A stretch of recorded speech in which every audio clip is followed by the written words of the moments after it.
questions are just an example of how, when you're working with your employees and you want to figure out where they're at, right? So these are just baseline questions, excuse me, that you can ask them to get a feel for how they see a particular situation and their own readiness for changing, right? Because if you're willing to look at things a bit differently, then it's the start that you're actually ready to start to change. And this next slide shows you how you can actually, use, again, questions. You want to check for things such as assumptions, any assumptions that they're holding. And let me just see what's at the bottom of this one here. Well, let's go back up. You want to check for assumptions. So for example, you can ask questions such as, so what do they see as, this issue? What do they see as the issue? Or what do they think is the truth? And there's another slide coming up later on that will go in a little bit deeper for how you can incorporate this into the session. But I think though, I know if you follow these 4-5 steps to assessing people's readiness, it better prepares you and they to start changing. So you need to create awareness now. So once you get a sense for their assumption that they're holding, you want to be able to create some awareness around the assumptions that they're holding. So are these assumptions helping them or not? And I won't go into too much detail into this, but again, creating awareness is the second step. And once you've created awareness of any assumptions that they're holding, you want to move into questions now around, so how do they see the situation? Right? And again, you want to get their view, get their take, what they think is right, what they think is wrong, who's at fault, who's not at fault, who's right? Because people tend to lead with those kinds of extreme thinking. And you are probably familiar with the old saying that, you're pointing one finger at someone, but how many more are pointing back at you, right? So these are just simple ways that you as a manager, director, supervisor, whatever your position is. You don't have to have a title. Remember, you can ask simple questions that help them to look at things differently. And then moving into, once they figure out how they see the situation, it helps both you and the coachee now to see what they believe is true. Doesn't mean that that is true, but it's what they believe is true. Then you want to get them to the point to look at why do they hold this particular position. And later on, we'll get some opportunity either through your volunteering to be coached, or I'll find some people to bring in and do some live coaching. But you'll see how I put all this into practice, and you'll get a feel for it. We'll probably even look at some videos and get some examples around that. And any questions or comments on what I'm sharing with you so far?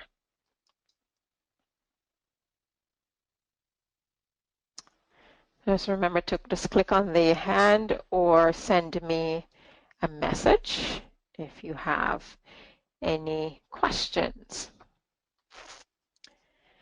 So the next step in our introduction here, our first course, is to really get a good idea of, what is this coaching and what is managing. You're probably more familiar with managing. Some of you might have had some experience with coaching before. So the slides here is just a brief overview of the, there's a bigger document that you can download that's on the site, and it's entitled Overview, What is Coaching, Managing, Counseling. I more talk about coaching and managing on that document.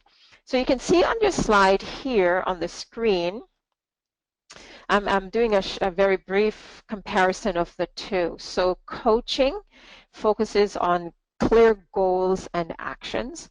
Managing does too. So every manager I know, they have goals and actions and they're clear about them. But what happens is these goals and the actions that's needed to be taken to achieve them typically get lost in daily attempts to put out fires.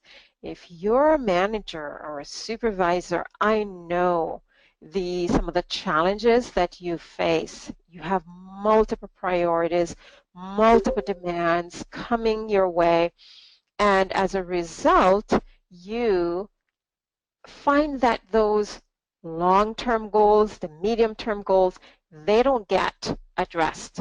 And, it could be midway through the year and you're realizing, oh my goodness, still haven't achieved the stuff that we've set out to achieve. So I have this one manager with whom I'm working, and what a beautiful person she is, has such good intention, but just stressed to the hilt. So she will come in super early to work and she fills her day with all the things that she needs to accomplish. She knows what her goals are because the direction's been given to her from the board, what needs to be accomplished, and then she herself has set out goals for her center, but finds that with all the interruptions to her staff, they keep coming into her, phone calls, managing queries from, parents and so on. She said, Phyllis, at the end of the day, I am dead beat. I am so tired I could fall flat on my face, and yet I haven't done really anything. So 'cause she looks back and she realizes that she's barely gone through her list. So those are some of the challenges I find managers face. And for those of you who may not be familiar or you might be familiar with Stephen Covey's 7 Habits of Highly Effective People. It's a great read. I highly recommend it. One of the habits is it talks about sort of knowing where you want to go and knowing how to get there, but also focusing in on the right things at the right time. And he gave the example of, a group of workers are in this jungle, and it's a thick jungle, and they have their manager. And the manager makes sure that they have their tools. So when you look at the document that's on the site, managing makes sure that you have the proper tools to do the job properly for the most part, and that the tools are nicely serviced. In the case of these people in the jungle, they were using machetes, and the manager made sure the machetes were nice and sharpened, and the manager was saying to them, hey John, you over there, you're going to work on these particular small trees. Mary, you and your crew are going to work on these kinds, and Susan, you and your team are going to carve the path to where we want to go. But then Covey talks about the leader who climbs a tree, one of the tallest trees in the jungle, and he gets to the top of the tree and he looks ahead and realizes they're in the wrong jungle. And that's what he shouts at, wrong jungle, right? So if we're not clear, let's go back to the 7 tips that I shared with you about creating that coaching environment. If you're not clear, that clarity piece, why am I working with these people? What is it that we really want to achieve? And it's not just about, making sure the kids are not hurt, that they had a great day, and that their parents, are happy. But do you want to, stand out as a center of excellence? Not only do you make sure the kids are not hurt, that they have great days, that their parents are happy, but you want people now, the parents, to talk about your center as, what a stimulating place for me to bring little Mary or little John. I had a person who was running a center, and our oldest son, he went there, and honestly, when I left him, I never felt any apprehension. He was in such a stimulating environment. She just wasn't managing the center. She was leading it in places that I didn't even think was possible, right? It was more than just caring for my child, and I felt amazing about that. So managing, if we're not clear on why and setting the time aside, you find that these goals often get lost. But when you incorporate coaching, it essentially pushes you in that place to really step back and focus on setting clear goals, clear actions, and the time, honoring the time. So to go back to the example of the manager, that's one of the strategies that we put in place. She wasn't reading enough, so she wasn't keeping up with what's happening in her field. And I simply challenged her 10 minutes a day. That's it. You don't need to sit for an hour or 2 hours and read big, thick books. 10 minutes. How do you read? You could listen to TED Talks. You could, have podcasts. Because if those ways of learning work for you, run with them. So she's been reading for 10 minutes. She has learned not to fill the calendar from start to finish, but to leave half the day open for the fires that do come up. And I know for many of you, the fires do come up and you have to address them. But at least at the end of the day, you know you've been able to accomplish a portion of what you've set out to work on. And if you do that over time, it just builds up. So again, if you look at coaching, coaching is an ongoing relationship that provides regular feedback. When you look at managing, and I notice there's a shift. So many centers and organizations and just different places of business, they've moved away from giving this annual feedback. I don't know if any of you have had to do that, how you feel about it. Is it something that you enjoy? I'd love to hear your comments on it. But many of them have actually moved away from this once a year or just twice a year, feedback. Because really, how's that going to help you learning that something didn't go well 6 months ago? When you take a coaching approach as a manager, you're working with your coachees, your employees, on an ongoing basis. So it could be just walking through your center and you see John over there doing a great job on whatever it is.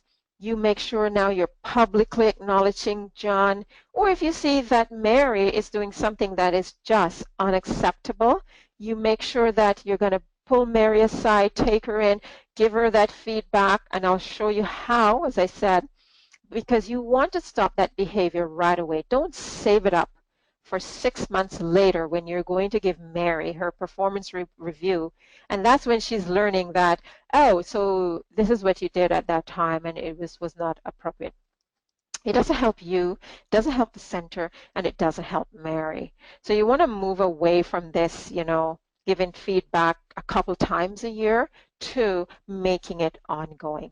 And I'd love to hear from you what you're doing in your centers in terms of having ongoing feedback or even any challenges that you might have in getting to some of your medium or long-term goals. And I should say right off the bat that I speak more from a place of running an organization. Your centers are organizations. Your staff are the employees. We know that. You're the director, supervisor, team leader, whatever it is. But remember, you don't have to have a title in order for you to put in practice all these things that I'll be sharing with you over the next few weeks.